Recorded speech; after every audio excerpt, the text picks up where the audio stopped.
presents high school basketball tonight from the Arrowhead Pond of Anaheim. It's the 1997 CIF ARCO AM/PM Boys State Basketball Championship. Tonight, the State Division I Finals between the Pilots of St. Joseph and the Crenshaw Cougars. Hi, everybody. I'm Jim Watson along with Michael Cooper for the finale, and as expected, we've got two great teams in this one. St. Joseph's ranked number 2 in the state, coming in 31-3. But Coop, we've seen Crenshaw before. They got a transition game that looks like the final act of Cirque du Soleil. These guys can run up and down the court. Can St. Joseph stay with the Cougars? Well, St. Joseph's going to have to be very patient and deliberate on their offense when Crenshaw is pressing them. But if they can do that, rebound the basketball, hit their open shots, they should have a chance. Well, I mentioned that St. Joseph of Alameda, number 2 in the state, led by Ray Young, a 6'5" junior forward, and this kid can play. He can play, good outside shooter, nice banger. They say he can dunk with the best. We'll see tonight. But in order for St. Joseph to have a chance, Ray Young is going to have to get the job done. Now, Duke, Kansas, UCLA, they all want Ray Young, but they have to wait because he's just a junior. For Crenshaw, all you have to do is throw a dart at their roster and you'll pick out a star. Alistair Fox is perhaps the best sniper. Alistair Fox averaging 24 points for the season, had 17 the last outing against Martin Day, but he can get it done from the outside. But the Crenshaw's key is for Alistair Fox to get it in transition as well as the rest of the guys. Two great coaches, of course, Frank Laporte for St. Joseph and Willie West for Crenshaw. It's the state final. It doesn't get any bigger than this. The crowd is on their feet. We're coming back to starting lineups and the tip-off from the pond. The boys Division I final on Fox Sports West 2.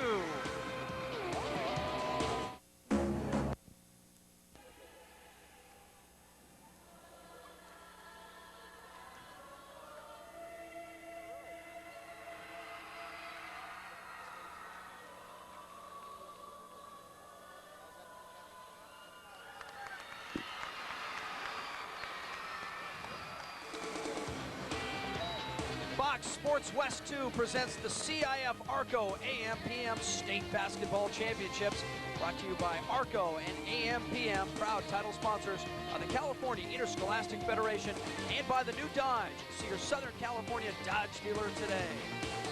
Welcome back to the pond in Anaheim, the Division I Boys Final.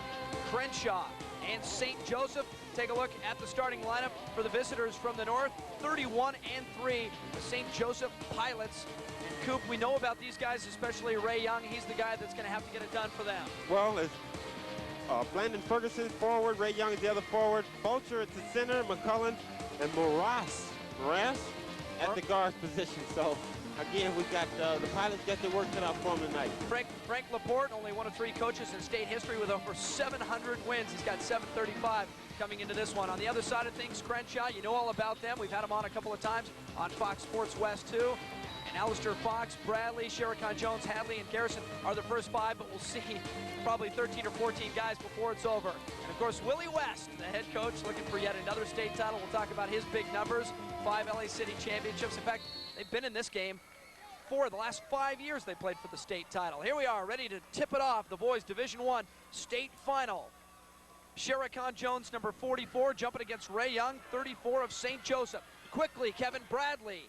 The 3, no good. Rebound is off. Anthony Garrison tries for the putback, but it's taken away by Adrian McCulloch. Good play by McCulloch, keeping down low. He's a guard. Again, you can't bring the ball down, but this is where the Pilots are going to have their problems if they're not able to, as they handle it there, is this Crenshaw's defense. Oh, it's a swarming defense as McCulloch makes it 2-0 St. Joseph. Alistair Fox at the other end loses the handle as he goes up and quickly into the front court. Nate Marassi, the cross-court pass knocked away by Marcus Hadley and out of bounds. Crenshaw very quick. You're not going to get away with that skip pass too many times in one evening. And for the Pilots to stay competitive, the biggest thing that we've talked about all the time is turning the basketball over. They can't afford to turn the ball over. Nate Marassi goes baseline, and there's nothing there. Sherricon Jones closes the door, steps out of bounds, first turnover of the night. Crenshaw loves it when players go to the corner because they double team you and they are all over you. So Pilots have to stay out of those corners. Yeah, if you've never seen a Crenshaw basketball game before, you're going to be very impressed with how quickly this defense reacts. It's a swarming defense, and you can count them, but there's only 5 guys on the court. Alistair Fox on the left wing, back to Kevin Bradley. Both of those guys will play Division I basketball in the fall. Marcus Hadley, back to Fox. Pilots in a 1-2-2 zone defense, and they do that. Garrison tries once, goes up again, loses the handle for the 3rd time. Crenshaw has the ball right underneath the hoop and comes away empty-handed, literally. As I was going to say, the Pirates are in a zone defense. That's because of the height differential that Crenshaw has. Marassi to Ray Young, who elevates and drops it in off glass. It's 4-0 St. Joseph. St. Joe's being very aggressive on the offensive end. You got to attack the pressure as Alistair Fox fires one up. Again, it's Garrison for the putback. This time he finds the range. Crenshaw's on the board, 4-2. Keep an eye on Garrison. We love this guy. The big fella in the middle of your screen. You'll hear us call his name many times. There it is. Crenshaw, the turnover. Hadley to Bradley, 1-on-2. Inside, throws it up left-handed, and a whistle who go to the line to shoot 2. Good play by Hadley coming up with that steal, kicking the basketball out to Bradley as we see Bradley receiving it on the end right there, taking it to the basket strong. This young man can play the game. As you see, even though he got fouled, he got that one up there with his left hand. Kevin Bradley, a senior guard. He runs this offense. He's on his way either to Pepperdine or the University of Oregon. Hasn't made a decision as of yet. Cal was mentioned earlier in the year, but nobody seems to be talking about that anymore except for me. So I think it's either Eugene or Malibu for him in the fall. Both great college places. Knocked out of bounds on the missed free throw. We'll go over to the Pilots. St. Joe's 2 for 2 from the field so far, and here head coach Frank Laporte. Wow, 735 wins. Crenshaw just 1 for 6 from the field so far. Again, they'll make up for that one because Crenshaw can create some turnovers, and before you know it, the percentage of field goal will go up. Ball was deflected, but it'll stay in the hands of the guys in the blue jerseys. From Alameda, St. Joseph Notre Dame of Alameda. That's the name of the school. Ray Young, he's already got one basket from that side. Goes again. Great charge taken by Anthony Garrison. That's an offensive foul. But again, it's a great thing that the Pilots are doing. Ray Young receiving the ball on the wing. You got to attack Crenshaw because you have 2-on-1 situations. Maybe he should have pulled up for the quick jumper or dished off to his teammate. Well, I've only seen Ray Young play for less than 2 minutes, and I'm already impressed with his leaping ability. He was way high, but Garrison slid underneath to take the charge. Alistair Fox pulls up and is short from the arc. Fox needs to get out to a quick start from the outside or he loses confidence. Well, this is where Crenshaw's defense gets active, especially in the transition type of game. Ray Young from 3, no off the heel. Bradley ahead to Fox. The ball hits the floor one time and he lays it in. We're tied at 4, just that quick. Crenshaw strikes. And that's where Alistair Fox is going to have to get his points. He's a leading scorer for this Crenshaw team, but he cannot do it in the half-court set. He has to do it in transition by getting easy basket.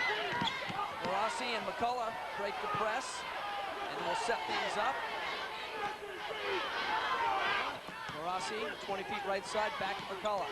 So they're going to make the Crenshaw defense work, but I'll tell you, I haven't seen anybody make Crenshaw tired all year, and that's because they're so deep. Ray Young again. He's not afraid to put it up. Ray Young says, that's 3.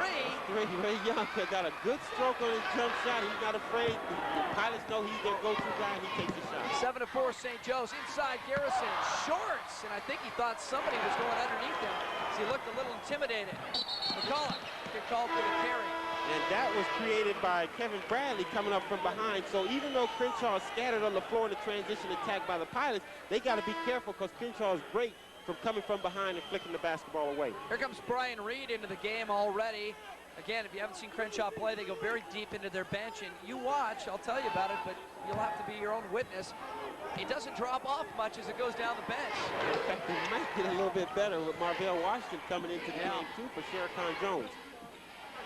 So quick substitutions by Willie West. He didn't like the way things were going, and he's not going to like that either. Kevin Bradley got a little confused there, and no one was on the left wing, and he just threw it out of bounds. Well, I think that's due to the Pilots' defense. They're kind of changing it, going from a 2-3 to a 1-2-2, and that caught Bradley by surprise because Reed, who he thought was going to be on the side, Reed was cutting into the middle. So, again, Crenshaw needs to just slow down a little bit, check and see how the defense is going, and then work at it accordingly. See, the turnovers just about even early on. We expect turnovers to be a little higher than normal because both of these teams pressure. There's one right there. Brian Reed picks up the loose ball from Ray Young and misses the layup. Just like the women's team, the guys kind of start out like this by missing the layups. You can't afford to do that. Loose ball. Ray Young kicks it into the front court. Marvell Washington tracks it down. Ray Young a little frustrated right now. And Ray Young, surprisingly, is the front man on their zone press up court, so that shows you his athletic versatility. Marcus Hadley was flat from the baseline. And again, Crenshaw comes away with a miss. McCullough elevates in midcourt, stripped away by Brian Reed, but gets the ball back. Landon Ferguson inside. Good He had a move by great Ferguson. semifinal. Yeah. Great move by Ferguson. Ferguson, one of the leaders in their semifinal win. Ferguson had 27 points and 10 boards in a win over Fremont from outside. So last time Bradley throws it away, this time he shoots it instead. So good choice by Kevin Bradley. Bradley bottomed the well for 3, 9-7 St. Joe. Cullen to Ray Young. Oh, he's got a pretty stroke, doesn't he? He's got a great stroke, and he's one of those type of shooters where he gets it going, he can run off 6, 7 in a row. Crenshaw's going to have to be aware of him. He's already got 8 points, and you can see he's going to shoot the ball a lot. Kevin Bradley inside, rebound is off. Here we go again. Ray Young. And wisely will hold it up and set the offense. Good choice, but I think he's due to exhaustion, too. This has been a fast-paced game. Landon Ferguson inside on the shovel pass. He scores, and I'll tell you what, St. Joe's not intimidated by Crenshaw coming in. Again, they're handling, and that's what they have to do is just maintain and control their tempo. Ollie Brent spinning on the block, and a whistle. He'll go to the free throw line. Well, St. Joe's has found the range, and it's strange because Crenshaw has played in this building a couple of times in the past week. I don't think St. Joe's had ever been in the pond until early this afternoon. Well, again, St. Joe's kind of reminds you of one of those teams that if they're well coached, they can play anywhere. They're a very well coached team. So, hey, let's go play in Anaheim and stick to our game plan. We'll be successful. Frank Laporte, as I mentioned at the top, one of just 3 coaches in California state history with 700 wins, and he has coached all year long despite battling cancer. We'll talk more on that as the game progresses. Been at St. Joe since 1982, won state titles in 91 and 92 when they were led by, you know this guy, Jason Kidd.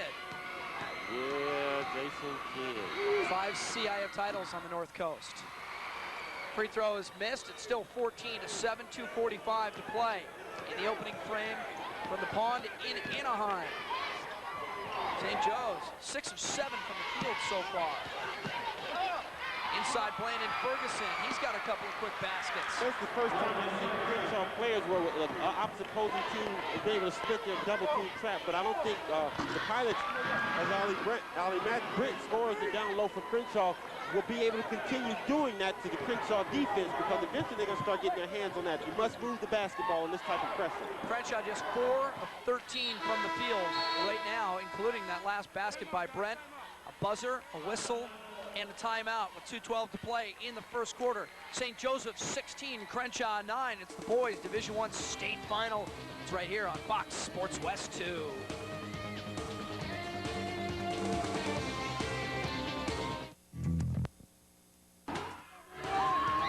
Sports West 2 presents CIF Arco AM/PM State Basketball Championships, brought to you by Arco and AM/PM, proud title sponsors of the California Interscholastic Federation. Back at the pond, and now they've come down from NorCal, from Alameda, St. Joe's, Notre Dame in the state final against Crenshaw. St. Joseph, the blue jerseys with the ball, and you can see that St. Joseph finding the range so far, although they missed that one. Crenshaw struggling, whistle inside as the Pilots working the offensive boards very well. Well, yeah, we said that was going to be a key. If Fulcher, Ray Young, those guys can control the boards once their shot goes up, they may have a chance. And so far they've done it. As you see him taking the shot there, Ray Young coming up over the top. Fulcher with the rebound there, gets himself fouled. Crenshaw's going to have to do a better job with that. Even though they're pressing, they're going to have to get out there, control the press out top, get back and get to those boards.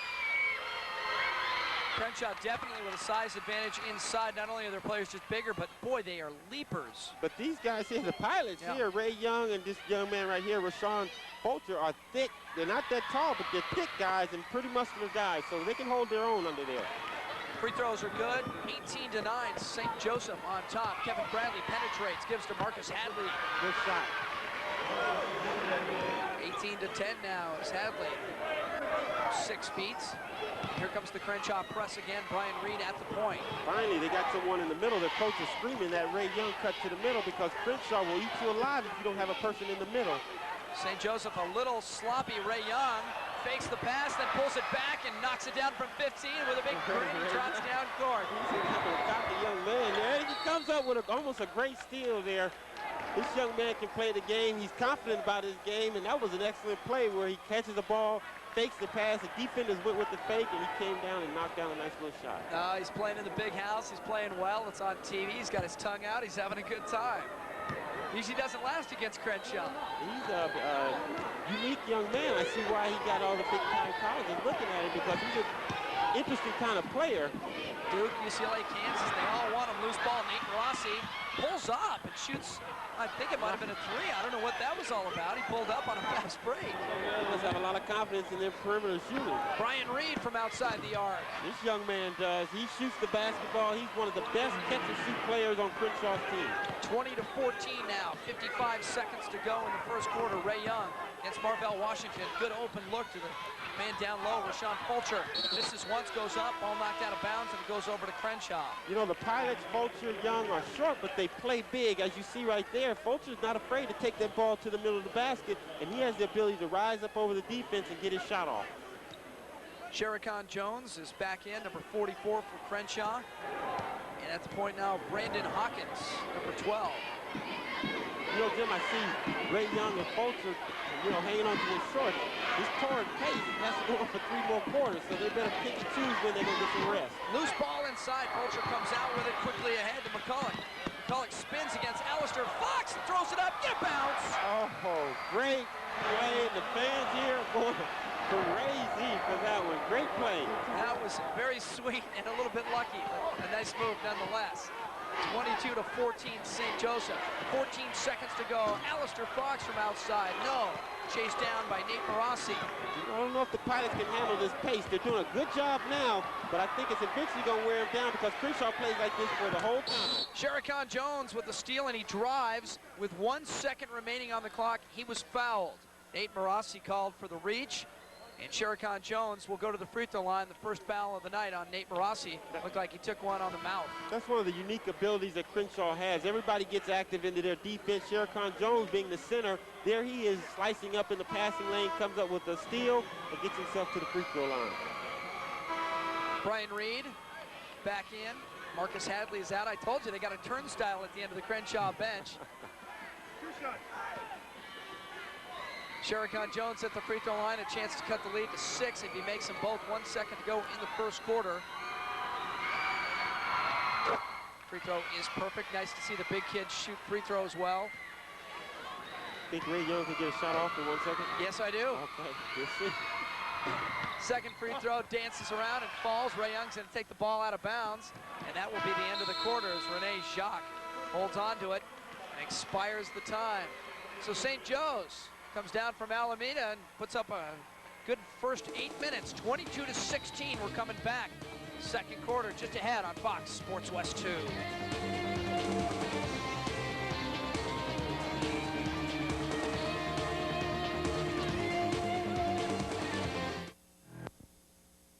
Hey Dodger fans, opening day just a few weeks away, and Fox Sports West 2 wants to get you ready for the upcoming season with Dodgers on deck. Season preview special. Join Paul Sunderland and the Brew Crew down at Vero Beach. Find out what's in store for the 97th season. Wednesday night at 9 right here on Fox Sports West 2. Brian Mitchell down behind the bench. Let's go to him now. Brian, what do you have? Thanks, Jim. I just poked my head in the huddle there on Coach Frank report in St. Joseph. He said, hey, to combat that aggressive style of Crenshaw, you know, come to the ball and run your offense through Ray Young. So expect more of that here in the second quarter. Back to you guys. All right, Brian, thank you very much. Yeah, that's kind of what we expected. Ray Young to touch the ball. He does it right now. Knocked away and saved by Blandon Ferguson. Maybe he shouldn't have. Maybe he should have let it go out of bounds. Turn over to Crenshaw. Here comes Kevin Bradley to Brian Reed, excuse me. And Brian Reed, like Coop mentioned earlier, well, he's not shy, is he? He doesn't even need that rhythm dribble. Not shy at all. And Ray Young fouls him at the three-point line, so he'll shoot three free throws. But again, at the other end, just before the play, as we see Kevin Bradley coming down and Brian Reed catching the basketball and shooting it real quick. He's a great shooter. Got himself fouled, but Ray Young, when he catches the ball in the middle for the Pilots, just become patient then. What you do, because Crenshaw's defense rely on you hurrying and creating bad passes, and that's what they did, and that was enabled them to put Brian Reed right here at the free throw line. Well, not a great foul by Ray Young. Now picks up his second and outside the arc. You got to question that one, trying to block the shot. Field goal so far, St. Joe 9 of 14. Crenshaw 6 of 17. 2 out of 3 for Brian Reed. 22-19 now. 7:40 to play in the first half. The boys Division I state final from the pond on Fox Sports West 2. Jim Watson along with Michael Cooper. St. Joseph into the front court. Ferguson loses it, picks it up. Double pressure. Almost every player will get double pressure. That one blocked away and controlled by Sherricon Jones, but Rene Jacques gets it back, penetrates and deals to Ray Young. Nothing to do with it, throws it away, and here comes Kevin Bradley. 2-on-2 with a trailer. He spins and leads. And Alistair Fox, who trailed the play, and a whistle. I'll tell you, you can see where this pace is finally catching up to the Pilots. Now, in the first quarter, they handled it well. As you see, it gets more intensified as we see Kevin Bradley coming in. Nice reverse pull. Kick it off to Hadley, or Alistair Fox, excuse me, and he gets fouled going up. But their defensive pressure is paying off with Sherricon Jones starting it with a big block shot and then creating the pass that gets us going down this way. Ray Young called for the foul, Coop. That's 3 on the big score for St. Joseph, and that is huge. Now the real test will come into play now. Their big-time scorer is on the bench now. Their go-to guy is going to depend upon the team to hold the fort until he can get back into the game. Wow, and you have to ask yourself, maybe he got a little carried away with things. The last 2 fouls, not very wise. Thrown away. Blaine and Ferguson trying to hit Rene Jacques, and he never got it, never touched it. Turnover. That's 10 now on Frank Laporte's St. Joseph Pilots. Well, Ferguson needs to come out from under the basket. He has the ability to run the in line, and he's just standing there and using the basket, and that becomes a 6th defensive player for Crenshaw. Alistair Fox inside, penetrates, kicks it back out to Kevin Bradley for 3. Here comes Crenshaw. They take the lead, 23-22. Turnover. Anthony Garrison inside.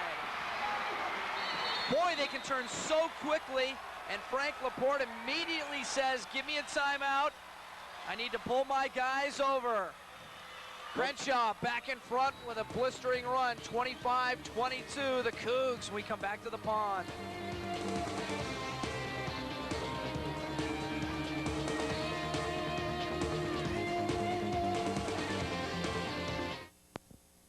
Season less than 2 weeks away, and it all starts right here on Fox Sports West 2. The Dodgers take on the Phillies opening day, Tuesday, April 1st. Vince Scully bringing you all the action starting at 1 o'clock.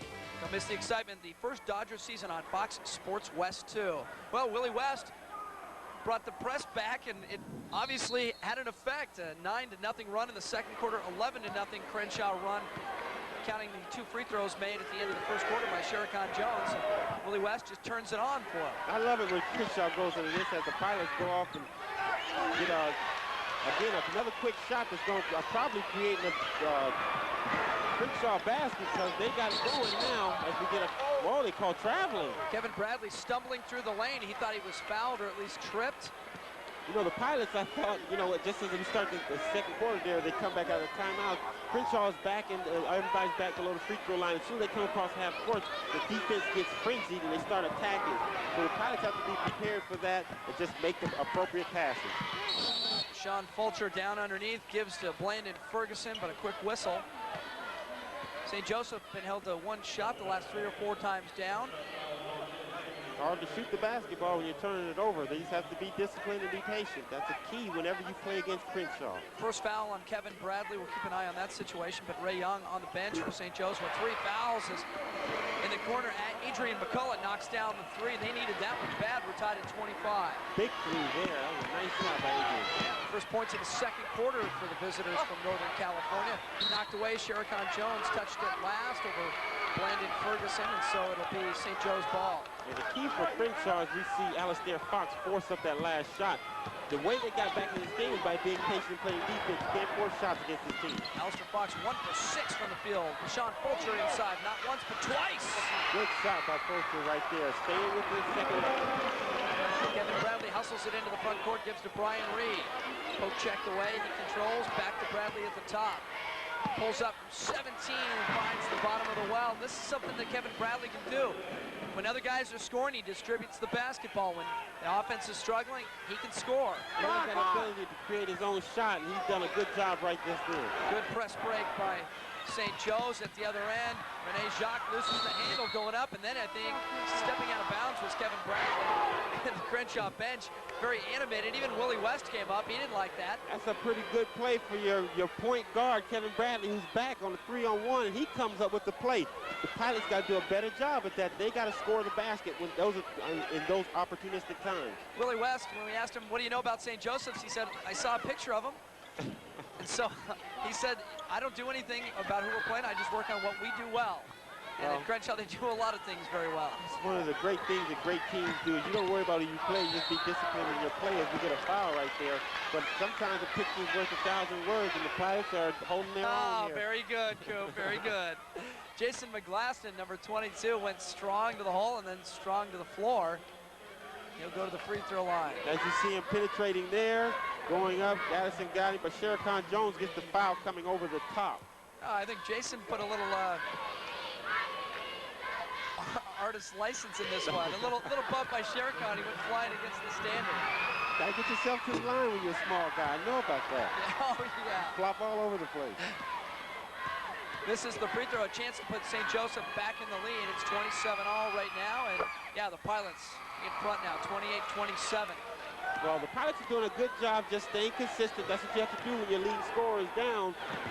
Kevin Bradley goes up, no good, but gets the long carom back to Alistair Fox, 1 of 7 from the field, and now 1 of 8. Knocked away, loose ball. Rene Jacques grabs it, and let's see who they're going to get. They're going to get a blocking foul on Marcus Hadley. I thought that was a pretty good play by Hadley. The officials probably could have let that go, but it's such a big bang of a crash that you get there that they had to call it. Good play by both guys. Yeah, really. real good play.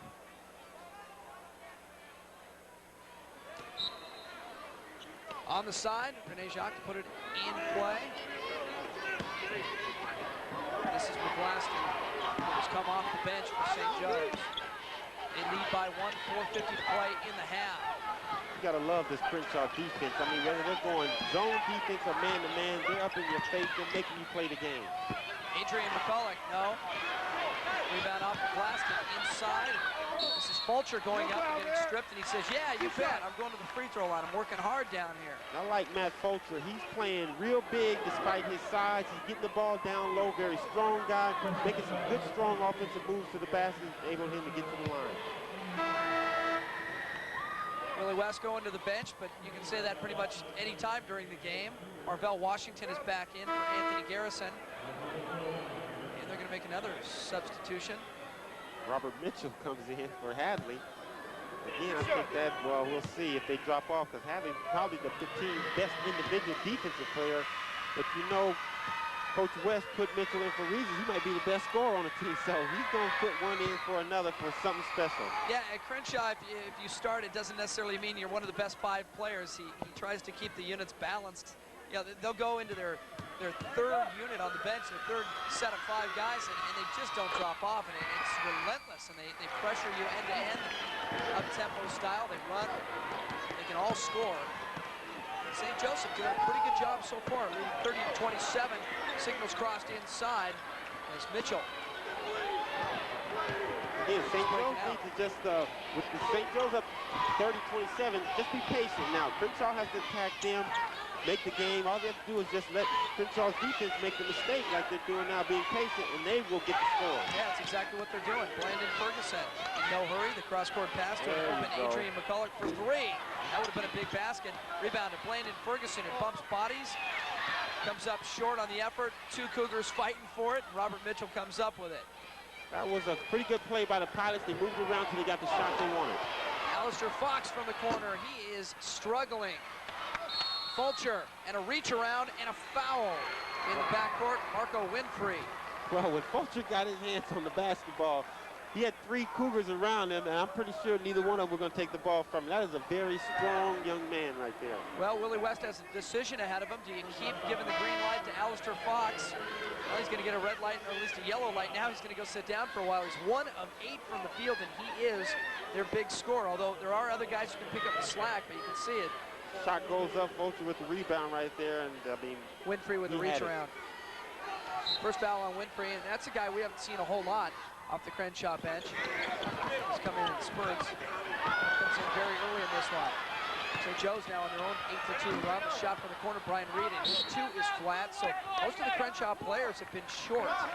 Real short, too. It's not like they're just barely hitting the rim, it looks like. I don't understand what that is. This should be home to them because they played here 2 or 3 times already the last couple months. So yeah, they got to know the building.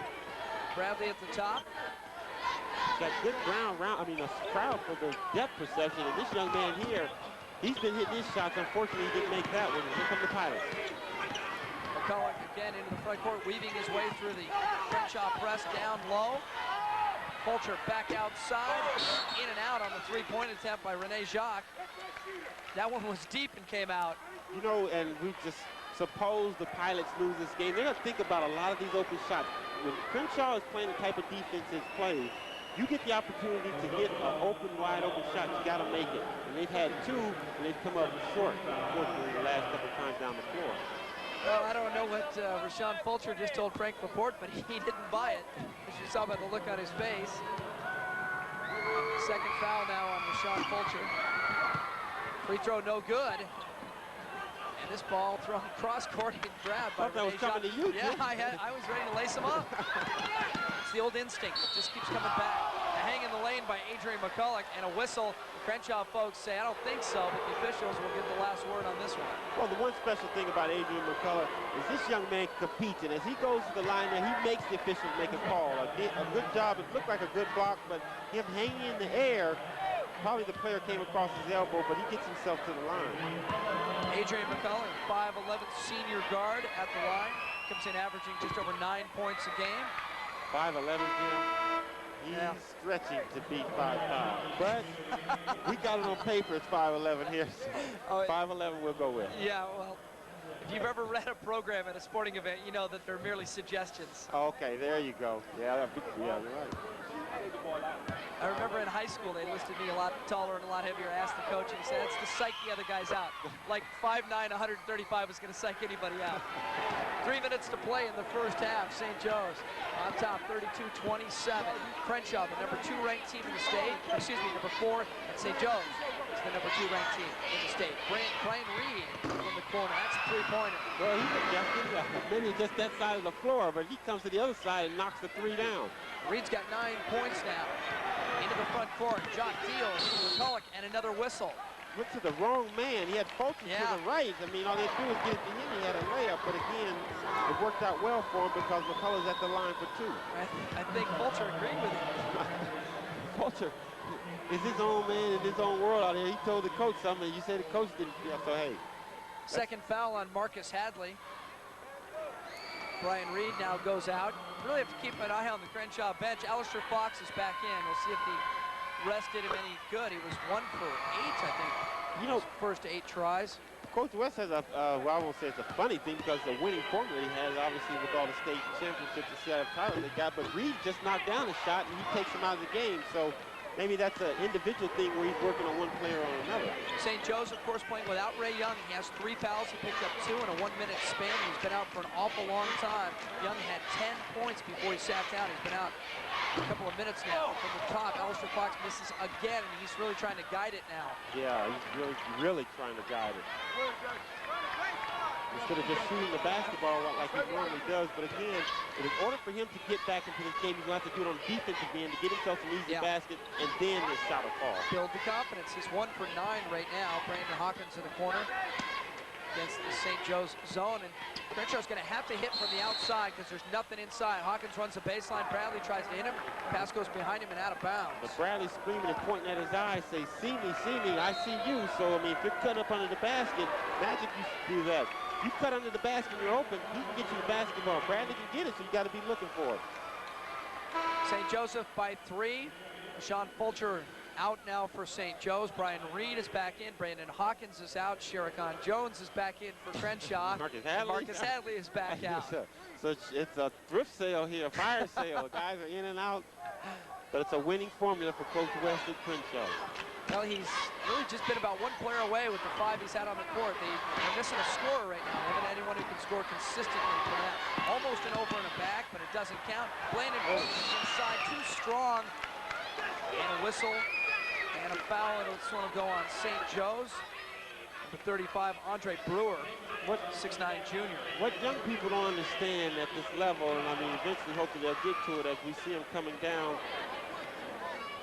Ferguson laying it up right there, is just lay the ball in. It looked like he wanted to dunk it, and then he got caught in between dunking and laying it in, and then you don't get either or.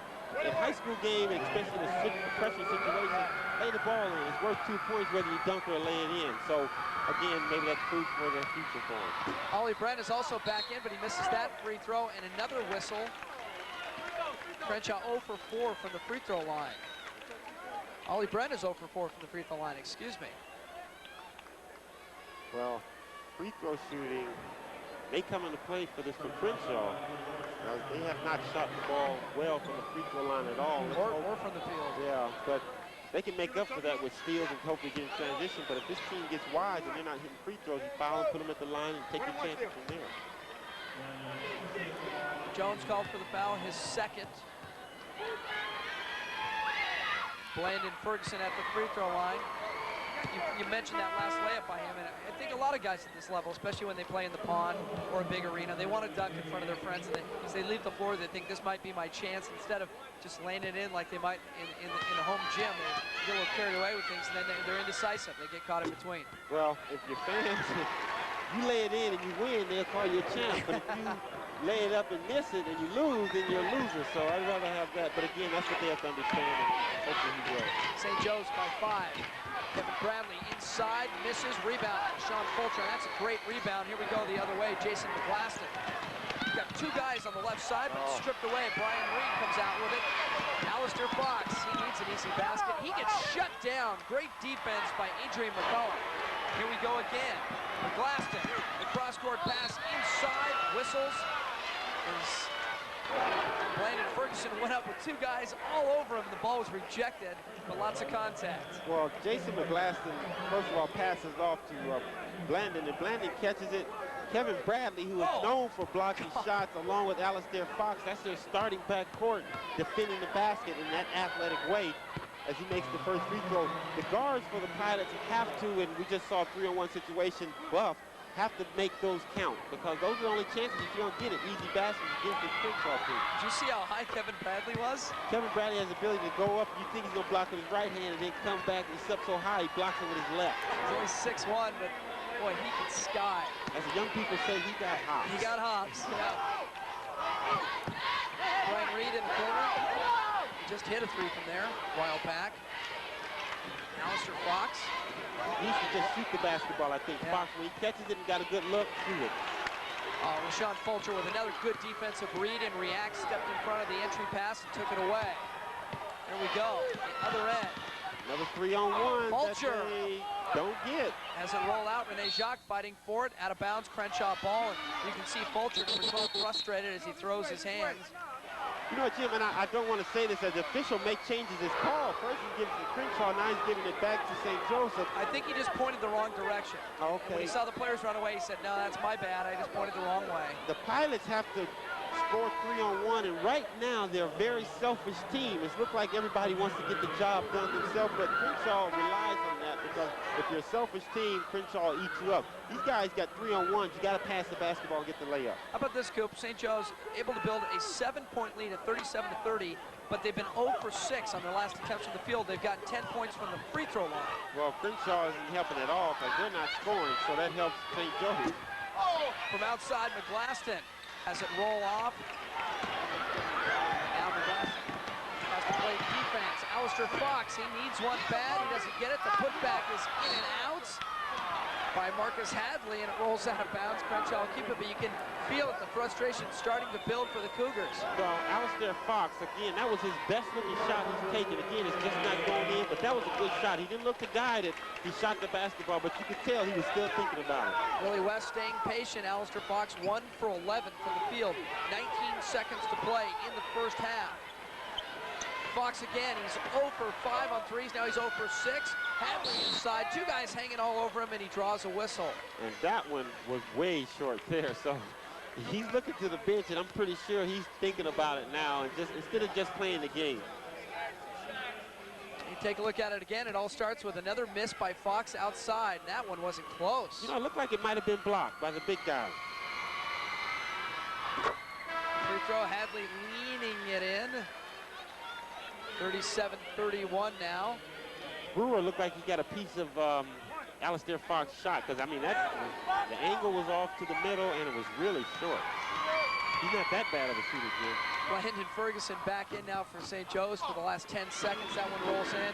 Crenshaw 7 of 14 now from the free throw line.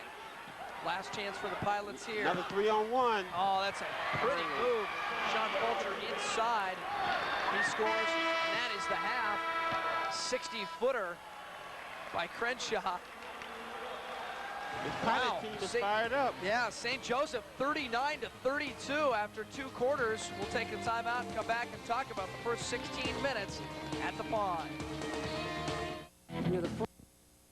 Back at the Pond, the boys Division I final. Maybe a surprise, but maybe it's just that we don't give Northern California enough credit. St. Joseph on top 39-32 over the Crenshaw Cougars, and this with direct implications on the state top 10. As you look at it, Harvard-Westlake, of course, with Jaron and Jason Collins, the two 6'10" twin towers on their way to Stanford. They already won the Division III championship. They should hold on to the top spot. They've been there a long time. But St. Joseph and Crenshaw battling for maybe runner-up in the state. Brian Mitchell has a special halftime guest. Let's go to him now. Brian? Thanks, Jim. I'm here with Jim Skorkis of Arco AM/PM Mini Markets. Of course, you help sponsor these playoffs. Talk a little bit about your involvement with high school sports. Well, one of them is this. This is our fundraising program, and what it allows the high schools to do is order these on a consignment basis, and then they turn around, they sell them for a profit of about $5 to $10. One of the other programs that we have is a scholarship program. And what it does is it allows, we have contributed $50,000 a year, allows 22 scholared athletes throughout the state of California an opportunity to get some money to go to college. And how important is that for some kids who don't get an opportunity to go? A lot, big, very, very big. Very big. I expect we'll see you back here next year as well. Oh, definitely.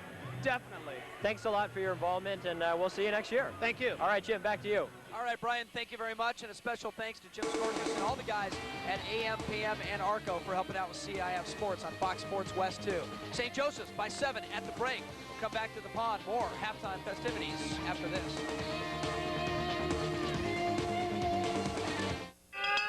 At Arby's, one simple word will get you 3 great deals. Roundup. Come into Arby's and say, Roundup. and get the tangy goodness of 3 Arby's beef and cheddars for just $5. Or say, Roundup. and get the slow roasted taste of 4 regular roast beef sandwiches for just $5. Or say, Roundup. and get the authentic flavor of 5 barbecues for just $5. So come on in for the $5 Roundup. all day, every day at Arby's. Your car's fuel injectors work like this when they're clean. But when they're clogged and dirty, all you get is a trickle of power that can make your car really run rough and sound out of tune. Pour in Berryman B12 Chem Tool. No expensive tune-up, no dirty hands, just maximum mileage, faster starts, out-of-sight performance. And all for about the price of a bottle of shampoo. Berryman B12 Chem Tool. It just may be the only tool you need for out-of-sight performance. Life. Equals sports.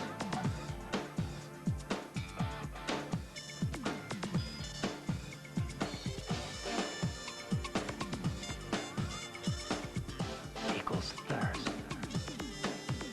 Equals Gatorade. Equals...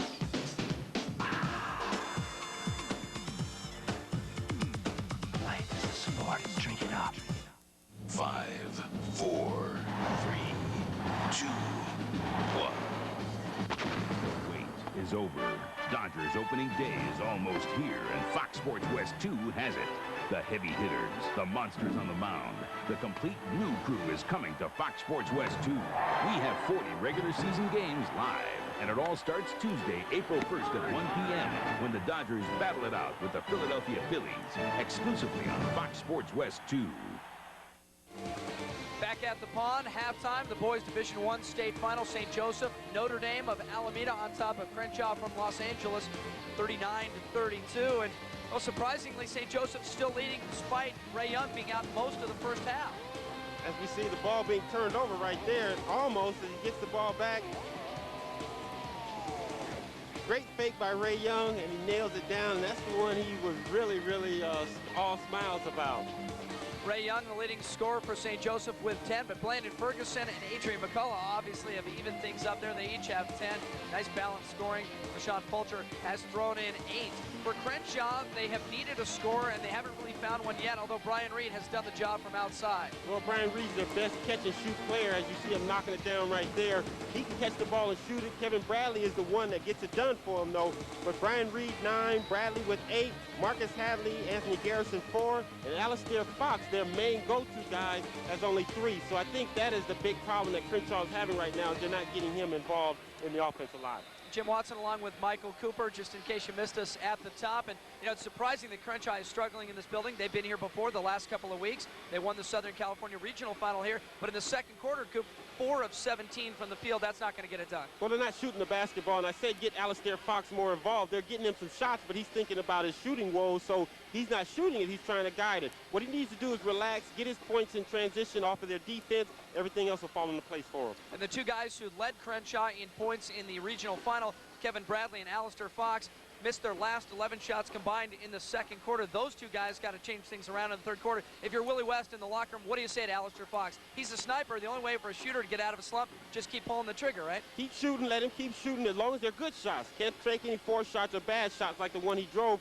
but he has such an abundance of talent. Brian Reed is just shuffling him in. If he doesn't do it on defense, that's where you take him out of the ball game. I'm impressed with the way St. Joseph's handled the Crenshaw press, because nobody else has been able to do that. Well, Ray Young is the big key. They were able to do it without their leading scorer, and I think that shows a lot of discipline for their ball club. But the whole thing is can they do it this whole second half? Because you know it's going to be more intensified pressure that Crenshaw's going to put on them. I talked to Frank Laporte, the head coach at St. Joseph, right before tip-off. I said, have you seen Crenshaw play? He said, yeah, we got a copy of one of their games. It was the Mater Dei game, and Crenshaw came back from an 11-point deficit in the fourth quarter to win that game and live to play in the state final. We'll see if it works out the same way. We'll come back to the pond. More for the boys Division I state final when we come back on Fox Sports West 2.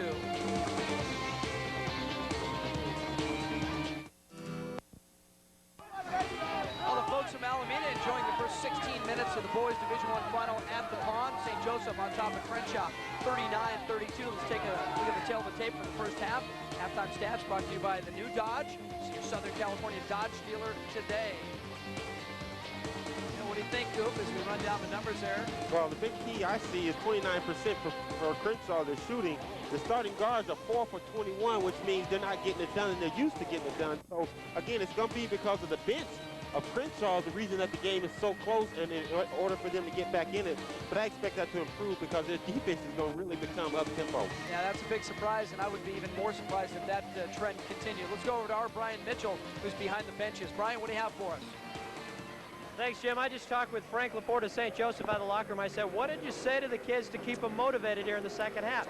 He said that he expects a run from Crenshaw in the second half, and he reminded them last week Crenshaw came from behind against Mater Dei from 11 points down. He reminded his kids, don't forget that. Stay tough in the second half. Back to you guys. All right, Brian, thank you very much. We're about set to tip it off. Willie West looking for yet another state title. Crenshaw came in 26-3. They beat Mater Dei for the Southern California Regional Championship. State champions in 83, 85, 86, 89, and then get this run, 93, 94, and 96. Cooper out here giving some instructions to Alistair Fox who put the ball in play right in front of us. What'd you tell him, Coop? No, I just told him to shoot the basketball and quit trying to guide it. I mean, I wasn't a great shooter for my time, but I mean, when I had my problems was when I was trying to guide the ball as we get a turnover, and here comes Ray Young. Oh, my. Great play. He lays it in for 2. He was not only high, he was high for a long time. Just imagine if he had played more in the first half, how much further the Pilots might have been up. And he missed a lot of the first half with 3 fouls. Going down hard was Kevin Bradley. He's writhing in pain underneath the basket. I didn't even see it, Coop. I just saw him hit the deck. Well, he gave a great behind-his-head pass to Garrison, and then he collided with, it might have been Young who he collided with, or Fulcher. Here it comes again. He goes flies there. Inside. Oh, that's a pretty look. But he took his feet out from under him. He lands on his hip. He probably has a good hip pointer. Landon there, Ferguson, number 31, trying to take the charge for St. Joseph. Good to see Kevin Bradley up that quickly. Yeah. Yeah, he's okay. Landed on his hip, yeah. You're right. Yeah, he's got a little stinger. Well, it's all worth it for the state finals, championship game. Yeah, lay it on the line. He got all summer to heal. Kevin Bradley, of course, the LA City 4A Player of the Year in '96. On his way, as I mentioned earlier, either to Oregon or Pepperdine. At least that's his short list right now. Bradley with 5 assists in the game. There's that pressure. Again, they're all over you now. Marcus Hadley, again, as I said, the best individual defensive player, which makes him even more awesome in a zone setting when he can just have the freedom to roam around and go for steals, and almost came up with one there. Just underway in the third quarter. St. Joseph with a 7-point lead. I know that would raise some eyebrows, especially here in Southern California. Oh, driving all the way, and a free play, and then Ray Young with a slam. But the referee says, no, it was in the cylinder, and that's goaltending. Ray Young hopping down court with his tongue out. He says, come on. I have to say, come on, too. I did, too. I thought it was a good play. Elser Fox steps out of bounds, and he is really struggling right now. He's just thinking too much. Very athletic play by Ray Young there. The ball hit the rim, and here comes this young man up high over the top. As you see the Pilot's guard coming down. Probably should have made that. It comes up. Oh, I don't know. Yeah, now you can look at it from this point of view here. We're at half court. That's from underneath the basket. Looked like it was a good call by the official. Yeah, that's good work there underneath. Well, the official was out near center court, trailing the play, and he made the call. Good pass. Yeah, inside to Ferguson. He loses it, gets it back, goes up, and has it blocked by Sherricon Jones, and I think they're going to get 44 for the foul. And that's 3 on Sherricon Jones. And again, like the previous game before this one, the officials are making the call for the most aggressive team. The Pilots are the most aggressive, taking the ball to the basket, so it seems like everything's going their way, but they're making and creating all the action right now. Going to the line, Blandon Ferguson. He had 10 in the first half. 4 for 4 from the free throw line in the first 2 quarters. And he continues perfect. That one didn't even touch iron. 5 for 5 now. St. Joe's with a 42-34 lead. Brian Reed replaces Sherricon Jones. Just seeing this young man here, Sherricon has 3 personals there. That's why he's going to have a seat. I kept wondering what type of game that the Pilots are going to come here and play. You know, even Jim, you mentioned it. They can't run with Crenshaw and stay alive, but they've been able to do that, but they've been able to run at their own pace. Yeah, they've chosen when to run and when to pull it up and slow the pace. And so far, their judgment has been pretty good. Yeah, got them a lead, so again, but they have to continue to do this because Crenshaw is the type of team that goes for the whole time. Ask Mater Dei, right? Oh, yeah, we saw that. Mater Dei had them by 11 with 5 minutes to go, and you don't see Mater Dei on the court now, do you? Kevin Bradley from outside. No, rebound to Brian Reed, who spins and scores. Good shot by Reed. Bradley took the long one. Reed got the rebound, the free throw, was able to put it back in. Here comes Crenshaw pressure again. Nate Marassi. Over to McCulloch. Ray Young, back to Marassi for 3. Well, Marassi hit that wide open. Good pass by Ray Young. Again, creating the opportunities by getting that ball into the middle, even on that half-court zone defense. Bradley spinning in the lane, elevates. No, Ray Young goes up and gets it. I want this guy to stay in the game because I want to see what he can do. Well, he's dictating the flow right now. He's getting rebounds at both ends of the floor. And Ray Young, by the way, NBA I know you didn't see it, but right at the end of that play after the whistle, Ray Young got the ball about 5 feet inside a half court, turned around and shot a 3-pointer and hit nothing but net. A jump shot. He just didn't throw it up there. This young man hit a jump shot from all right. Woo. Ray Young is the area player of the year in Northern California, and he's also a finalist for the junior state player of the year, along with a couple of guys from Dominguez. 6'4", 6'5". Prince and Jason Thomas. Good size on him, too. Yeah, and he can elevate. Fox is really off. Inside, Garrison picks it up. Garrison again. Good try by Garrison. Staying with him. Second effort. And Garrison, after he made the free throw, had time to pull his shorts up. Dave Marassi driving inside and leaving it for Young for the flush. Again, Marassi doing a good job of penetrating. Again, Pilots are going when to pass the ball, when not to. They didn't pass it that well the first half. They're doing it now, and they're coming up with good results. Imagine if Ray Young stayed in the whole first half, because he certainly makes his presence known. Knocked away, good defensive pressure. 3-on-2, give it to Ray Young. Oh, and he loses the handle. And he says, let's set it up, but instead McCulloch turns and fires for 3. And that was what will get you beat with this Crenshaw team. That's right, yeah, Young was correct in telling him to slow it up. Bradley swinging through the lane, no.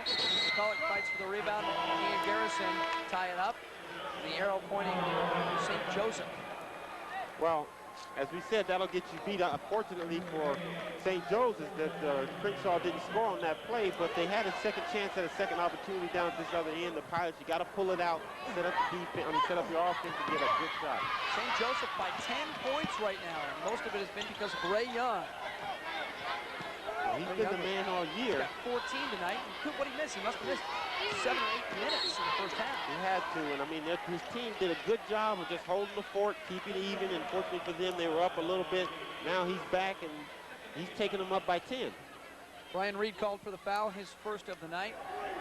No bonus, so St. Joe's will put it in play from the side. Nate Marossi has had a pretty good third quarter, pulls up. Bad shot. No, and he didn't follow it either. Marvell Washington with a rebound. Here comes Kevin Bradley. Looks ahead. Brian Reed, the catch and release. Not close. Crenshaw is just not shooting well at all from outside. I've never seen him shoot like this.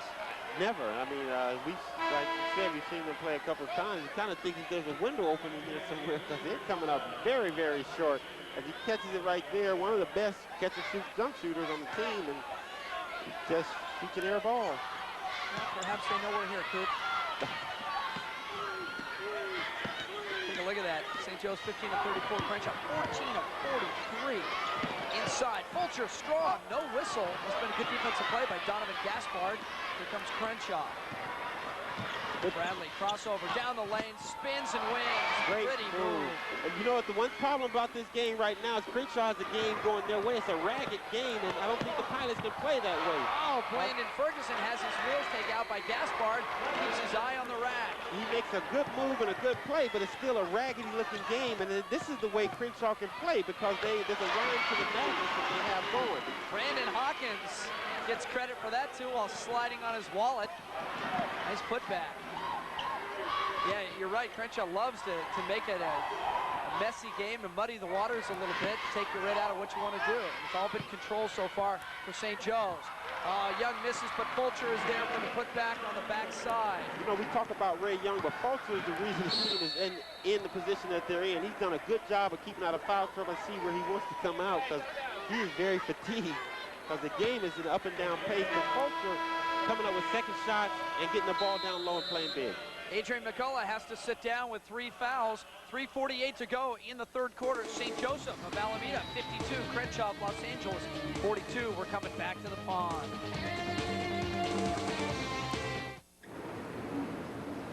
Gee, buddy, have a little self-control. Huh. The big bag's on sale.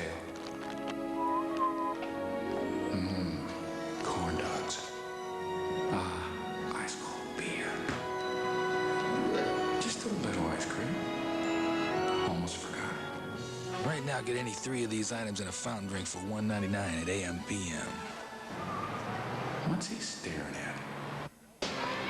We're here live for the Clippers game. When are your mom and dad coming home? This isn't my house. Hey, cool party. Thanks. It's not my house. You sure this guy's not coming home? He works at Fox Sports News. He's always away at games. He practically lives on the road. Can we have some towels? Sure. Fox Sports News, our announcers go to the game. This guy's got tons of towels. Game in and game out, we bring you better Ducks and Clippers coverage on Fox Sports West 2. Fox Sports News, we are there. Don't miss the next edition of Golf the West on Fox Sports West 2, a unique look at the finest, most challenging courses in Southern California. A must-see for local golfers. Golf the West is brought to you in part by Cathay Pacific, the heart of Asia. Derek Martin and the Clippers red hot right now, have their sights set on the Clippers. Tomorrow night, Sean Elliott, the San Antonio Spurs. Aiming to shut them down at the sports arena. Live coverage begins at 5:30. Sports side, all Sunday, right here on Fox Sports West 2. Well, of course, Crenshaw led by Willie West, one of the legendary coaches. Won over 600 games, 16 city titles, 7 state titles, including 3 of the past 4, 612 victories. But the thing that always amazes me is the 78 losses. You can get 612, but most guys would lose 300 on the way to that number. He's only lost 78 games. That's incredible. Well, when you get the talent he has had come through his program, you're not going to lose too many games. He's a nice man. I've had a chance to sit down with him a couple of times this season, and he's as proud of the guys who have gone on and become doctors and lawyers as he is the guys who have gone on to play in the NBA, like Marcus Johnson. I think this is a good position the Pies have put themselves in. The coach called timeout, got them into some organized type of thing, although they get a good shot. Ray Young, no, the rebound. Loose ball underneath, knocked out of bounds. Everybody trying to influence the officials. This one will go to Crenshaw, and Frank Laporte on the far side says, phooey. I don't think so. They got off a couple of good shots, but I like that. They worked an offense, came down, settled the game down. I think that's what they're going to have to do to stay on top in this game. Gaspard from the corner, no, and they still are looking for someone who can find the range. I look over at the Crenshaw bench, and the coaches slam their clipboards to the floor. It's frustrating. They're a good shooting team. They're not like this. Well, I'd have to be frustrated too, Jim, simply for the fact is we're a bigger team than them. Why are we shooting all these jumpers? Let's take the ball inside and get Ray Young has 3 fouls. Let's see if we can foul him out of the game. That's what they should do. And then once the inside attack works, it'll help the outside. Yeah, Ray Young has played the entire third quarter with little contact. Most of it has been offensive anyway. Rene Jacques drives and throws off the foot of a Crenshaw player, so the Pilots will keep it at this end. Here comes Alistair Fox back into the game, and doesn't seem to have that same spirit that we've seen in past days. Well, Willie's saying, I guess if the guys I'm putting in are going to miss, I might as well have Alistair out there because he... Ray Young from 3. You got to call the bank.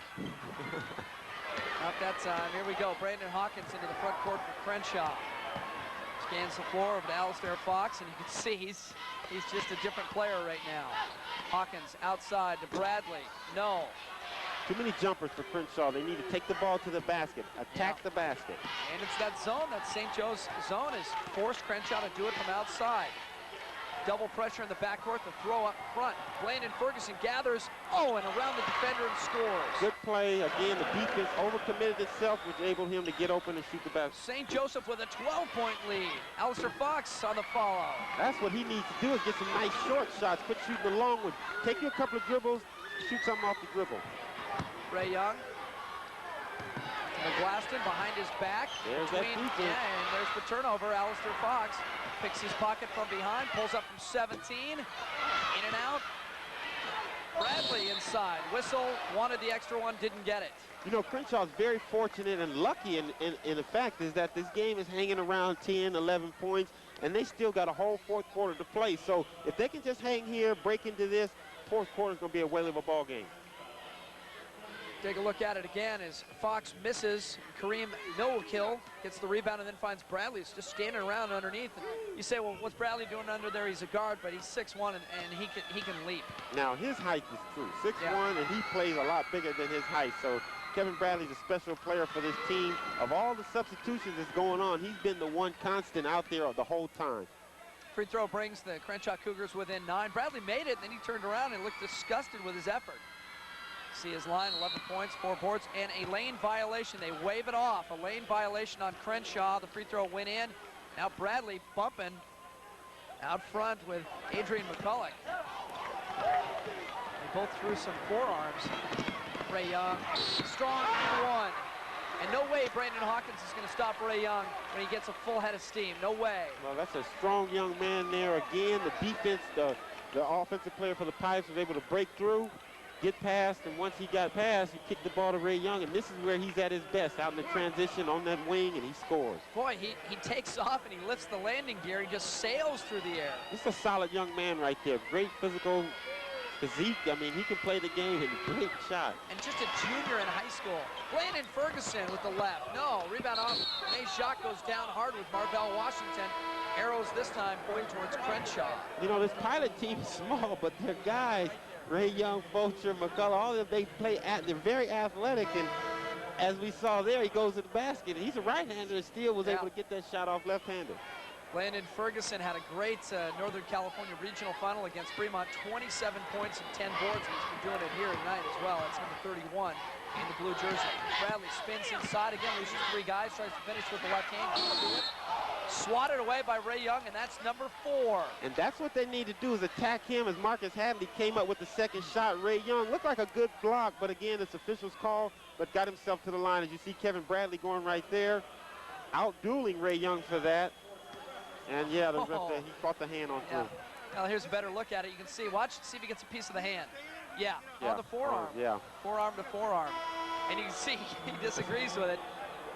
But no, that's a foul. Yeah, Ray Young's going to sit down for the rest of the third quarter. With his team, will rest him and then bring him back in the fourth. With his team up by 11 with 1:37, this is a crucial point for this ball club because if Crenshaw can cut into this, then they'll have 8 minutes to go to hopefully win the game. Okay, let's mark it. It was 11 when he went out. And now it's 10 already, and he'll sit at least for this buck 37, and then we'll see. I don't know if he'd start the fourth. I might keep him out and try to cheat a little bit, get 2 minutes in, and then bring him back in with about 6. You got that. You hit that right on the head, Jim. You can't put him in the start of the fourth. 56-47 into the front court. Pilots didn't miss Ray Young too much when he went out during the second quarter. They found other ways to get their points. I'd be patient here, and I'd bleed the clock. This is what they need to do. Just don't be so aggressive. There you go, working around, get you some shots like that. That'll get it done for you right there. Ferguson inside. Bradley was the last guy back. Ferguson has 18 points now. I just told you he had 27 in the Northern California final. Alistair Fox hits a 3. And it was all net, too, so he might have his stroke going back down. Here's McCulloch. Pulls up because he knows Bradley's a great defender, and he knocks it in off the window. Good decision by McCulloch. Good play by both guys. Bradley hustled back and forced the shot to be more difficult than it could have been. I thought McCulloch might go all the way to the hoop, but when he saw Bradley, he knew better. Bradley against double pressure. Brian Reed from 3. I don't think Crenshaw's hit 2 shots in a row from outside all night. 3 on 2. McCulloch between the legs, looks for help. Gives to Nate Barossi from the corner. Oh, and that was huge! These guys are shooting the basketball tonight here. Again, I haven't seen this in a while. 2 good guards that can shoot as well as these young men have done. It broke down the defense, and they're hitting all the open shots. Well, the entire bench sprang to their feet, including the old general at the end, Frank Laporte. He was the first guy out of his seat, pumping a fist in the air. Well, he has to be excited about this because this, from a coaching standpoint, you just work and prepare your team to get to this position. And whether you win or lose, you want your team to play well. And right now, the Pilots are playing well. Up by 13, 20 seconds to go in the quarter. Alistair Fox, pump fakes, drives, misses, knocked away, saved by Marassi in the corner, and St. Joe's could get another one. Here we go. Oh, how does that get through? Ferguson once and then twice, and Rene Jacques says, you better make that because that was a great pass. Great pass. How that got through. Bradley weaving with the left hand. Bradley's 2 seconds. Bradley's going to have to take over the game in the fourth quarter. Yeah, he's had enough of giving it to guys who are missing. Yeah.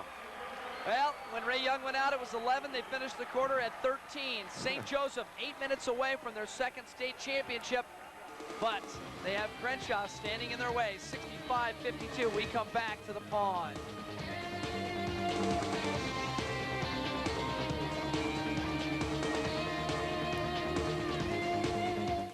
Hey, sports fans, Southwest Airlines, Fox Sports West, and Domino's Pizza are going to take you on the road with the Lakers. This is your chance to go on the road with the world-famous Lakers. One lucky grand prize winner will receive a trip for 2 to Portland, Oregon to see the Lakers battle the Trailblazers April 20th. The trip includes 2 round-trip airfare tickets on Southwest Airlines, the official airline of the Los Angeles Lakers. 2 nights in a first-class hotel, tickets to the game, dinner for 2, Lakers merchandise, and ground transportation. One first prize winner will receive free pizza for a year, courtesy of Domino's Pizza. And 100 second prize winners will receive Fox Sports West hats and t-shirts. To enter, fill out an official Domino's box topper with any order from Domino's Pizza. Or mail in a 3x5 card with your name, age, daytime phone number, and send it to On the Road with the Lakers Sweepstakes. P.O. Box 8458, Calabasas, California, 91372.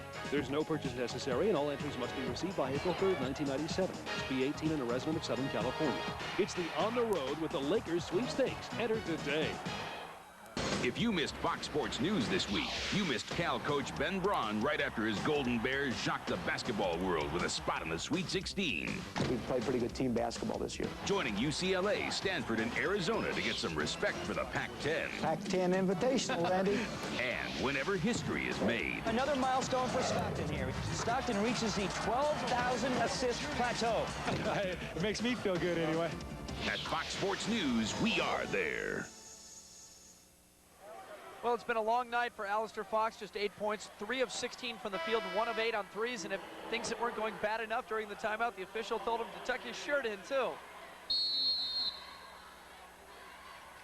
8 minutes to play in the boys' Division I final for the Pond in Anaheim. Crenshaw in the white jerseys trails St. Joseph 65-52. Inside, Rene Jacques finishes with the left hand, and the Crenshaw press is having no effect on the Pilots of St. Joe's right now. Well, you know what, Jim, that's not true. I think Crenshaw's defense is making them play better. Yeah, with such conviction, Coop. Yeah. No, they're making some great passes there. I mean, understand that their press is really not effective, but it's making this team play well. Brian Reed from outside. They need one of those. In and out. Marcus Hadley with the rebound. Has it stripped away. Nate Marassi knocks it out of bounds. Good defensive play, and Crenshaw will keep it. Marcus Hadley is a guard, but he played very big in this game. He's come up with a number of key offensive rebounds for the team, but it just doesn't seem like they can capitalize on it. Alistair Fox, he's got to do it. He's got to pull the trigger. No, Brian Reed goes up high and scores. Kept alive by Hadley on the second hit shot. 7:10 to go. 67-54. You know Crenshaw's got a run in him. Nate Marassi just hit a three, tries to penetrate, has it taken away. Hadley in the backcourt, looks for help, throws to Reed. Now Bradley in the front court. Bradley from 17 pulls up with his legs split wide. He knocks it down, and Rene Jacques goes down and stays down in the lane. Everybody, it looks like that, yeah. Everybody else is having their shooting woes, but Kevin Bradley has been able to do it consistently throughout the game tonight. Whenever it seems like he needed a big score, he's backed the player down with his height, backed him down, making sure over the top of him. Kevin Bradley was standing out at midcourt. Willie West stood up, said something to him, and they both nodded at the same time. And I think he said, keep shooting. From one general to the other, it's time to take charge. It's an 11-point lead. Again, St. Joe's, boy, they are so strong. Breaking the press is fundamentally sound. Contact underneath, no whistle. Picked up, missed. Loose ball again. McCulloch to his knees to save it. To Nate Marassi. Back to McCulloch, stolen by Hadley. He's got Brian Reed ahead of him. 1-on-2, Reed throws it up, no tip, no. Landon Ferguson the other way, no. Fulcher, no. Sarkon Jones dropped out of bounds. No, it stays in bounds. Landon Ferguson picks it up in the corner. But this is Crenshaw's type of game. Again, it's a chaotic, wild game. McGlaston for three, he's fouled. He'll go to the line 3 times. Wow. Crenshaw's come up short several times in this little skirmish that they had right there, and Kevin Bradley with the foul. That's 3 on Kevin Bradley now. Take a look at the brain trust for Crenshaw, Willie West and his assistants as they look down the bench. And that's the kind of skirmish that Crenshaw has known to turn a game on. Well, get a couple of quick buckets on you and you start to panic. Again, just like Martyr Day, that's what they did, is they got into a 1-minute, 2-minute scrimmage like that, and usually they come out on the benefactor side, but here the Pilots are able to capitalize off of it. Even though he misses his free throw, he has 2 more coming. Jason McGlaston fouled on the 3-point attempts. He missed the first one, he misses the second one, and boy, this one just, at this point, you're wishing it was the old rule and you only had 2 to miss. Frank Laporte doesn't want to watch it. Hat trick time. Third free throw, also no good. So 0 for 3. Well, the skirmish is still alive for Crenshaw here, I guess. Fox! Oh! And here comes the Crenshaw bench and their fans. It's under 10 and a chance to cut it to 8. So he goes to the line, misses 3 free throws. Fox has a chance to get back those 3. And this looks like the Alistair Fox of old. Right there, taking the ball to the basket again, created off the dribble, got himself into some rhythm, a different angle here. Again, not worried about the defense, shooting the basketball, and when you just shoot the basketball, if you're a shooter, it's eventually going to go in as Ray Young checks back into the game. He misses the free throw. Adrian McCullough was called for the foul, and he's got 4. Ray Young has been out a good long time. We said 6 minutes, he checked back in with 6 minutes. Be a coach, Jim. Yeah, good coaching. 5:45 to go. Hanging from the baseline is Alistair Fox. He's come alive now, maybe just at the right time that they need him with 5 minutes to play. 69-60. If I'm St. Joe's, I get the ball to Ray Young. He's got it now. Looks ahead. He maybe walked. Fulcher goes up. And Marcus Hadley says, I want a jump ball, but no, the official says you fouled him. Wow, that looked like a good jump ball play there. Marcus Hadley, again, a thin fella, plays extremely big. He got Fulcher getting the basketball up under the hoop. It looked like he's going to go for the dunk, but yeah, he got him on the hand. But hand is part of the ball. And the crowd watching the replay right along with you at home. Fulcher goes strong to the hole, and they boo even louder the second time they see it. Wow. 69-60, and 4 missed free throws in a row for St. Joe's. If you put those in, it's still a 13-point game. Let's hope that's not their Achilles heel. Free throw shooting has been pretty good to this ball club early in the game, but it's different when you got pressure and there's pressure on, and you know, it's winning time now, and you got to have him, and he misses the first one. Rashawn Fulcher, I don't know what he's doing with the jersey. He pulled up his shorts like my grandfather with his pajamas. I don't know how you shoot like that. He gets a bounce on that one. It helped him. And they're struggling from the line right now. Alistair Fox, he feels the hot hand. He's fouled by Fulcher. Well, Alistair Fox is feeling it. He as a senior, taking charge. He's looking to create and score, and he gets himself to the line.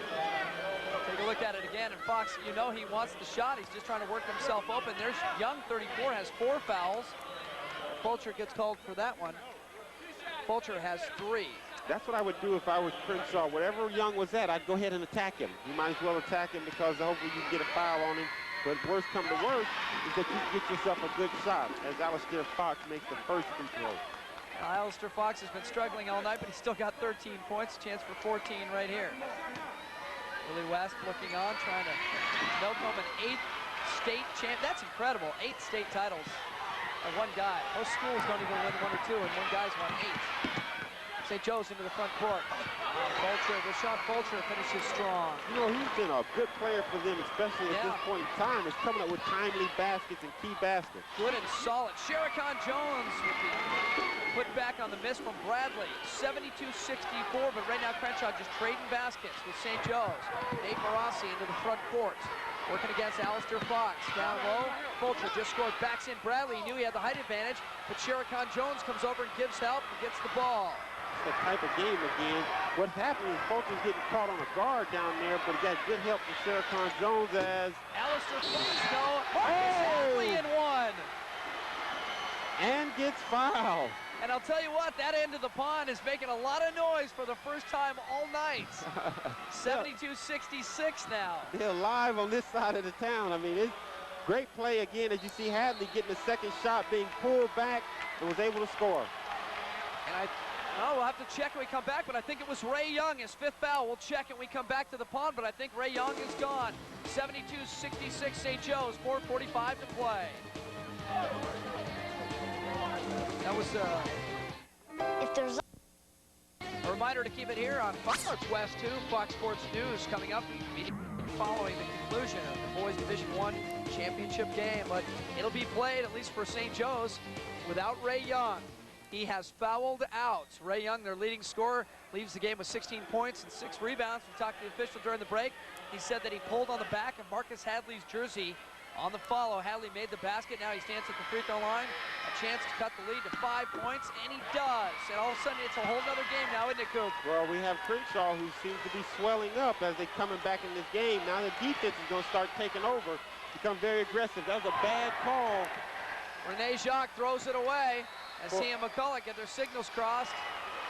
And, boy, St. Joe's looks scared all of a sudden. They look very scared with 3 guards on the court. Well, you got a lot of pressure, but as I was going to say, that was a bad way for Ray Young to foul out. You don't get that kind of call. You being the player, you know your team needs you. You make it a very questionable call. That was you got to be careful. Fox from the corner. Another 3, and Alistair Fox has arrived at the pond a little bit late. 72-70. Inside, Blandon Ferguson throws it up, needs a bounce, doesn't get it. Fulcher swatted by Sherricon Jones and a whistle. Well, Fulcher coming up big for his ball club again. Like I said, he's done the inside job for them. Came up with a big second shot there, and Sherricon Jones came across. Looked like he got all ball, but the rest called a foul. You see Fulcher getting it there. Jones with a big-time block. That, again, a questionable call there, but you never question the official. That's a good block. And he immediately protested, yeah. He goes to the line anyway. 4 fouls on Sherricon Jones. And Crenshaw wants the timeout. I think they want the referee to look at it. Willie West, you saw him. He gave a signal. He said he should only have 2. He should only have 2. 4:07 to play. It's a 2-point game. It's a good one. We're coming right back. West 2. Well, it was a night that Alistair Fox was trying hard to forget, but he's changed all that with 14 second-half points. Fox has brought Crenshaw back into this contest. St. Joseph's has led all the way by as much as 13. The lead is just 2. And a free throw missed by Rashawn Fulcher. Well, they shot the ball well in the first half. Again, your good shooting free throw teams are going to be able to do it in the crunch time. They're not hitting in the crunch time. St. Joe's now just 2 of 7 from the free throw line in the fourth quarter. And during the fourth quarter, Crenshaw has outscored St. Joe's 18-8 now to get back into this one. It's a 3-point game, but that's just one stroke off the hand of Alistair Fox with the basketball. Stutter step, pulls up from the corner. No, rebound. Fighting for it and winning is Marcus Hadley. To Brian Reed, it's a 1-point game. That's the other shooter they got, Brian Reed. Alistair Fox starts it off, and Brian Reed follows suit.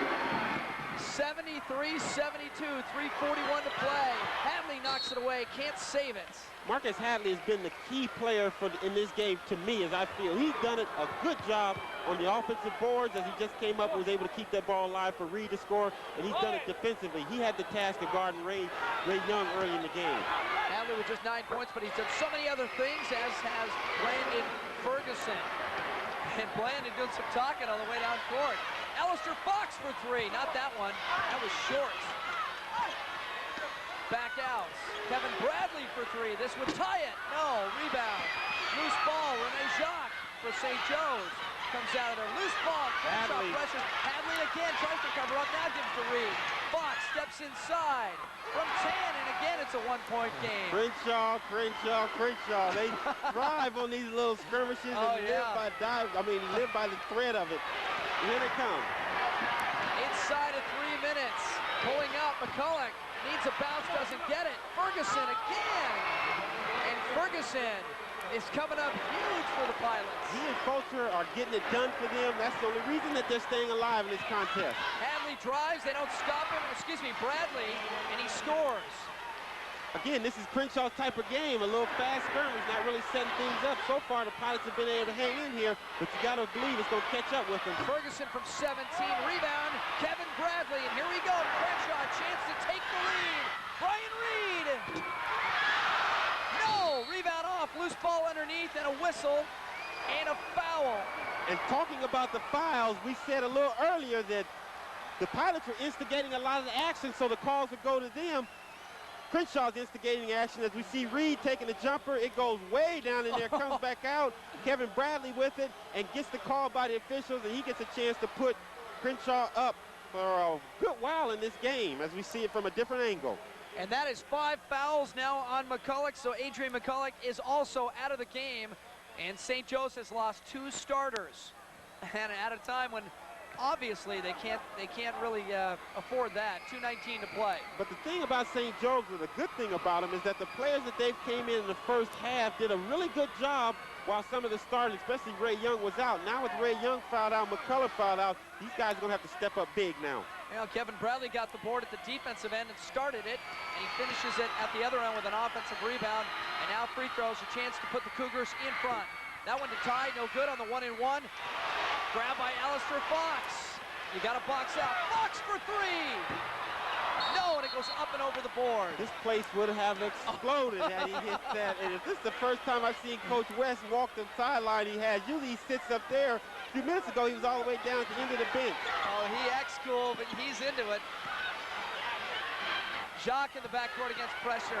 Nice little give and go with Ferguson. He's got Fulcher on his left side. He takes it himself and gets fouled. Good play by Jacques. Yeah, Rene Jacques. Taking the ball to the basket and creating that angle, getting Hadley to foul him. Watch it again as Jacques runs the floor. He's got Fulcher on his right side. Both defenders come to him. You see if he dishes to Fulcher, he's got an easy layup, but he earns the 2 free throws. Well, again, that's a very lucky 2 free throws he's going to get. Again, free throw shooting had been well for this team. As you said, they're 2 for 7 in the fourth quarter, so let's hope he makes it. But that's one of the keys in championship basketball is you got to pass the basketball. St. Joe's had been struggling at the line. That one by Jacques, very big. Hadley, by the way, picked up his 4th foul.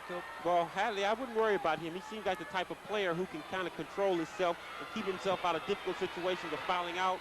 Hopefully it won't happen, but still, he's a big key if he fouls out of the game for Crenshaw. Rene Jacques shooting him like a stud, 77% from the line, and 3-point lead again for St. Joe's.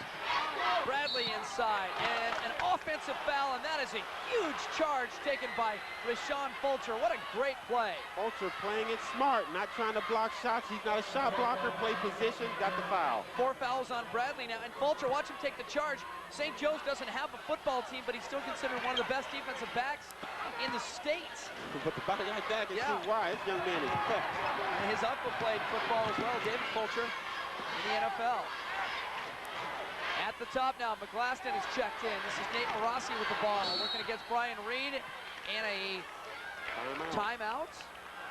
He's pointing at the wrong bench, because Crenshaw can't call the timeout. Yeah, the referee just pointed at the wrong bench. It's a St. Joe's timeout. Strange call. I thought for a second Willie West had picked up a technical. That would have been our headline. I don't think Coach West will get one at this point in time, even though he is heated about this last call. There's some questionable calls here late in the game, but again, it's a good timeout for the Pilots, who need to get themselves controlled. A minute 43, they just got to get disciplined, take what the defense gives them. It's a 3-point game as we look in, a little eavesdropping on the huddle of Frank Laporte and the St. Joe's Pilots. Laporte, over 700 victories as a head coach. Unbelievable. Well, again, he's had his ball club prepared to come in here. They've done an excellent job by controlling the tempo, and Jim, they've even stayed alive in those frenzy skirmishes that Crenshaw can create and have come out on top. So that's one reason that they're up now by 3 with less than 2 minutes to play in the game. Yeah, and that's a great point, because we've seen 3 or 4 other teams that Crenshaw's put this kind of pressure on just fall completely apart, but St. Joe's has gathered and withstood the rush, and so far they're holding on. A 3-point lead, 79-76. Minute 43 to go in this one, and keep it tuned. Fox Sports News coming up immediately following the conclusion of our game here at the Pond, the Division I boys final. St. Joe's a 3-point lead and the ball. Let's see what kind of patience they have. I'm taking inside either to Fulcher or Ferguson. I don't want anybody else shooting the ball, because I want free throws if I don't get a basket. Well, Coach Laporte did exactly like I thought. Yeah, you don't want to go into a stall, but you put them in situations like you have Sherricon Jones guarding a guard, and you get to layup. So it was creating. Oh, how does that come out? Ferguson misses from the other side. McGlaston beat Sherricon Jones to the hole as Ferguson called for the foul in the backcourt, and he can't believe it.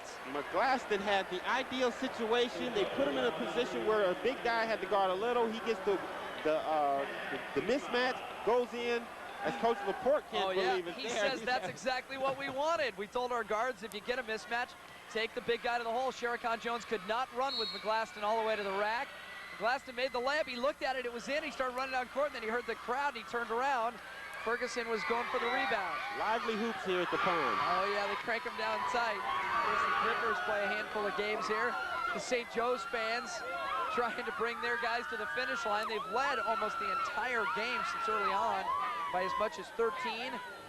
Crenshaw a long way from out of this one, 79-76, minute 13 to go, and I think Bradley at the free throw line for a couple, a chance to cut it to 1. Again, the last time he went there, he had a 1-and-1 he missed. So, again, it's important that Crenshaw knock these free throws down, as well as the Pilots when they get their opportunity, in order to give themselves a chance to win. Well, let's take a look at some foul trouble for Crenshaw as we look into their huddle. Hadley has 4 fouls, Jones has 4 fouls, and Bradley has 4 fouls. And really, they can't afford to lose any of those guys, especially, I would say, Hadley and Bradley at the top. All crucial players for both teams, really, but especially for Crenshaw. You lose one of those players, although you have the depth, it's not the same, because now you're in crunch time, and these are the players you usually win the games with. Well, you look at Frank Laporte over there, and it's a great story. You mentioned it at the top. Frank Laporte diagnosed with pancreatic cancer at the beginning of the season. And doctors actually told him he only had a couple of weeks to live. He told the kids the very first practice, I probably won't be around at the end of the season. And here they are in the state final. And the coach is still sitting on the bench. Well, he's here with them today, and he put them in a position to have a strong performance. And if things go right for them the next 113, they could be state champions. Bradley, 1 of 3 from the free throw line so far. That's short. You could tell when he let it go that wasn't going to get there. I think he's thinking about it. Again, pressure can create an illusion for you up there. You think that basket becomes real small. He needs to relax, shoot the basketball like you shoot it on any other day. Ollie Brent is in for Sherricon Jones. He's out. Well, it's the last game of a great high school career for Kevin Bradley, and mentioned a couple times, Pepperdine and Oregon are the ones chasing him right now. He's got 17 points. And he misses again, but rebound and put back by Marcus Hadley. And how does St. Joe's not box out? That's exactly what they wanted to have happen. It's a one-point game, a minute to play, loose ball. Oh, Players great on the play. floor. Great play.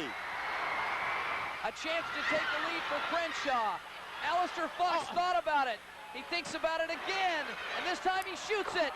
Oh, my. What a game here. Crenshaw in front, 81-79, and it was Alistair Fox. They gave it to him 3 times to shoot, and he finally found a bullet in the chamber. Yeah, that skirmish. Nate Rossi misses. Ollie Brent, and he ties him up, and the arrow goes to Crenshaw. The frenziness of the game has finally caught up with the Pilots. I mean, Crenshaw likes to create a fast, you shoot first, I'll shoot first game. They're coming out on the positive end of this one. Frank Laporte is talking to the officials. He says, you got to get them off us. They're going over the back. And he's working the officials. He says, I don't think so. That was a bad call. Now I'm trying to figure out how Hadley got inside for that rebound because the ball hit the floor. Here's Fox's 3 that put Crenshaw in front. The guy is something unique as we see Alistair firing up a 3 and hitting all net. He's had a woeful, terrible shooting first half. He's made up for it just alone here in the fourth quarter. But Marcus Hadley is the key. That young man has got his hands on a lot of basketball, come up with important loose balls on the ground. He's kept Crenshaw alive. Now, you mentioned a couple of minutes ago to keep an eye on Hadley, and really he has done it. Look at the quarter. How does Crenshaw score 29 points in 8 minutes of high school basketball? There's still 34 seconds to go. That's amazing. Well, with frenzied defense and a torrid pace on offense, and what they try to do is just create a you shoot first, I'll shoot last basketball game. The Pilots were able to hold their own in it, and it finally caught up with them because as Nate Marassi went down, that was a very ill-advised shot that he took, a leaning off-balance shot. Crenshaw thrives for that, got the rebound, and they've taken advantage of it. Well, how about this? In the fourth quarter alone, Alistair Fox has 14 points. Well, in the fourth quarter, St. Joe's has 15. He's a shooter. Shooters just don't die easy, and he hasn't died. He shot the basketball and he shot it well. Crenshaw has the ball. They have a 2-point lead, 34.8 seconds to go in the Division I state final. Everyone at the pond is on their feet. Ollie Brent catches the inbound pass, hands it back to Kevin Bradley. Loose ball knocked away. Nate Barassi wants a turnover. He doesn't get it. It's just knocked out of bounds. And Crenshaw will keep it. Well, Kevin Bradley's been shooting back free throws. Yeah, I might have fouled Bradley, Yeah, they were trying to, but he's trying not to get fouled. Good pressure and a reach and a foul on Rene Jacques. He'll make these two. And Bradley's going to the line. He'll make these. We'll see, yeah. He'll make these. I think he's 1 for 5. He'll make these. I can tell by the way he's going to the free throw line. He wants it. Yeah. Well, he's going to play on the Division I level. This is a big-time young man right here. Again, hasn't shot the ball well, but it's crunch time. Crenshaw needs him to score. 1 of 6 from the line, 1 of 7 from the line. It's the bonus. You saw Willie West with the 2 fingers up. He was saying you get 2 shots, and now he's yelling, come on, Kevin. A 78% free throw shooter on the year, and he's 1 of 7 tonight. 2 of 8. 2 of 8, 29 seconds. St. Joseph's needs a 3-pointer to tie. Oh. I don't know about that call. That one rolled out right in front of us. It went off the foot of a Crenshaw player. Fox. Yeah, it went off the foot of Alistair Fox. The officials were screened out. They both looked at each other and conferred. They thought that the diving St. Joseph player touched it. Well, the Pilots had it right there. They just did not, they weren't disciplined. Crenshaw got them into that wild game, and when you play Crenshaw, you have to be disciplined. Bradley in the backcourt working against Rene Jacques. Crossover and a foul. Rene Jacques. And it's too bad that St. Joe's didn't get that chance at the tying 3 because that ball did go off the foot of Alistair Fox. It was right in front of us, not 5 feet directly in front of me and Cooper here, right at midcourt. We saw it, but not to take anything away from the officials, it was a tough call to make. Well, again, Crenshaw instigating as you see the double team go there. As he gets it, Fox sticks his foot out, and the player with to put it on the floor rolls off his foot. And I mean, we're sitting here looking right at it as Kevin Bradley makes free throw. And that's the big one. But Crenshaw instigated a lot of this, and when you're the instigator, the officials have a tendency to side for you, and they instigated the pressure. The ball went to them. Well, it's a 2-possession game right now. regardless of what happens on that one. A 5-point Crenshaw lead. And knocked away, stolen. Kevin Bradley with the ball, and Crenshaw appears that they're going to hold on. Knocked away, Bradley still holds on to it. Kevin Bradley will go to the line with 13 seconds. A 5-point Crenshaw lead, and the celebration has begun at the north end of the pond. This really has to hurt the Pilots. I mean, to come in here to play so well for 37 minutes. Oh, yeah, they played great. Then, you know, to come up like this, and it's just poor judgment on your side, and then obviously you're going to blame a little bit on the officials, but you can't do that. It's just poor shot selection. I think the last 2 shots down the court were bad to lose a game like this. Yeah, let's give some credit to St. Joe's, because they came down here, and not a lot of folks, including us, gave them much of a chance against Crenshaw. Bradley makes the free throw, and now he's got his hands in the air. A 9-0 Crenshaw run. And this team up by played, 6. Since it was 79-76. Played extremely well without their star player, Ray Young, for a portion of the first half. Well, I don't want to hang it on Ray Young, but I think he'd let him down tonight. He wasn't around very much. Oh, Nate Malassi spins and knocks down a 27-footer. It's not going to be enough. Brian Reed will put the exclamation point on Crenshaw's 8th championship for Willie West. The Cougars win it. 88-82. Crenshaw is the California State Division I champion.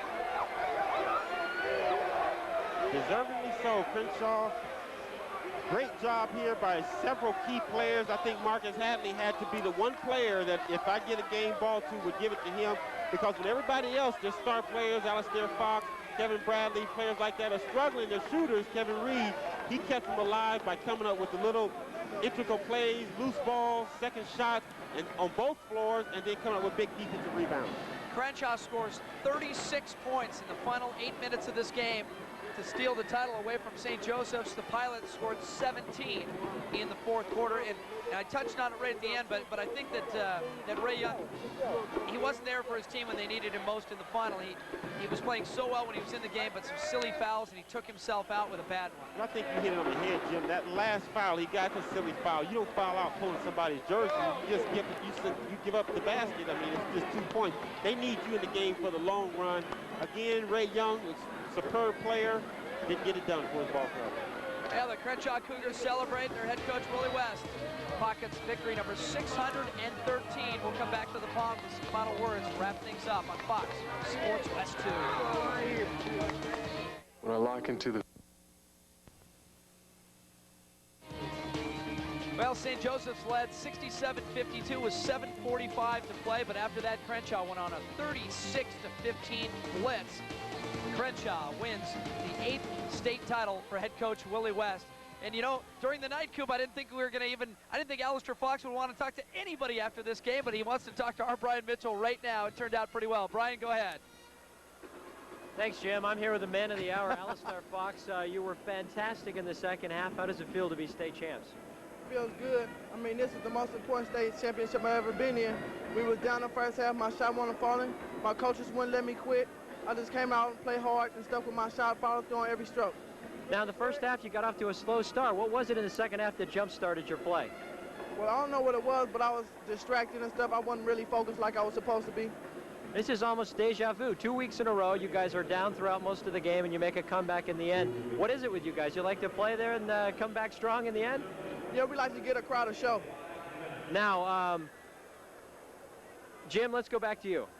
All right, Brian, thank you very much. I wanted you to ask him about the hat. I don't know what that means. You better be a champion to wear something like that.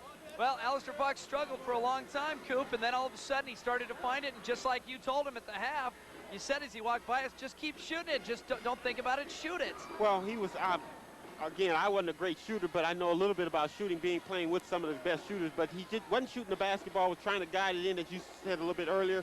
All he had to do was just shoot the basketball. He hit a nice little running jumper, and I think what got his confidence going was when he went baseline, hit that last one, then he was looking to score. Well, Crenshaw does it in the 4th quarter for 2 weeks in a row. They put Mater Dei down last week in the regional final, and they do it to St. Joe's for the state championship. We'll come back to the pond in a minute.